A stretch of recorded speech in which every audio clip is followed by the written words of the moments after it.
தித்திக்கும் திங்கள் அழகு தமிழ் கவிதை கழகத்தின் காலை வணக்கம் உங்கள் அனைவருக்கும். என் உறவுகளே, மீண்டும் மீண்டும் ஒரு பதிவை அழகு தமிழ் கவிதை கழகம் பதிவு செய்து கொண்டிருக்கின்றது என்றால் யாவருக்கும் இது பயன் தர வேண்டும் என்பதற்காக தான் என் உறவுகளே. அதுபோல் இன்றும் ஒரு அற்புதமான பதிவாக தான் இருக்கும் என ஆசை கொள்கின்றேன். என் உறவுகளே, புல்லாங்குழல் இசை தரும், மேளம் இசை தரும், நாத சுரங்கள் இசை தரும், குயில் இசை தரும், மயில் ஓசை இசை தரும், கிளி ஓசை இசை தரும், மனிதர்கள் பேசும் ஓசை கூட இசை தரும். அனைத்து உலகத்தில் கண்களுக்கும் காதுகளுக்கும் இசைகள் எப்பொழுதும் இருந்து கொண்டு ஒரு சத்தம் இருக்கும். அது போல் தானாகவே எதுவும் உருவாகி விடாது.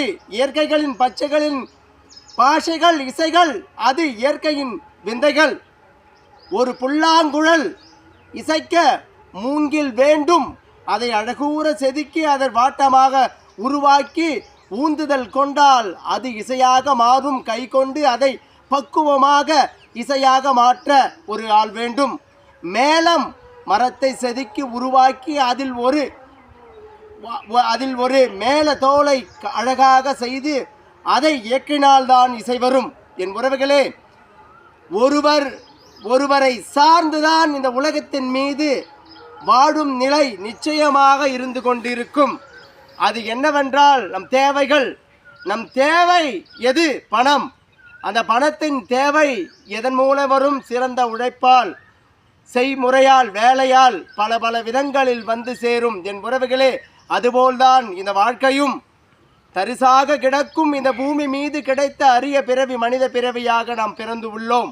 இதேனும் ஒரு இலக்கில் நாம் சாதிக்க சிறிதேனும் பிற உதவியை நாடிதான் ஆக வேண்டும் என்ற எண்ணத்தை உங்களுக்குள் இதமாக வளர்த்து கொண்டு பக்குவமான இந்த வாழ்நிலையை, மனித வாழ்நிலையை சிறப்பாக கடைபிடித்து ஒருவர் உதவி கொண்டு நாம் முன்னேற வேண்டும் என்று உங்களுக்குள் சிறிதேனும் எண்ணம் வளரலாம், தவறில்லை.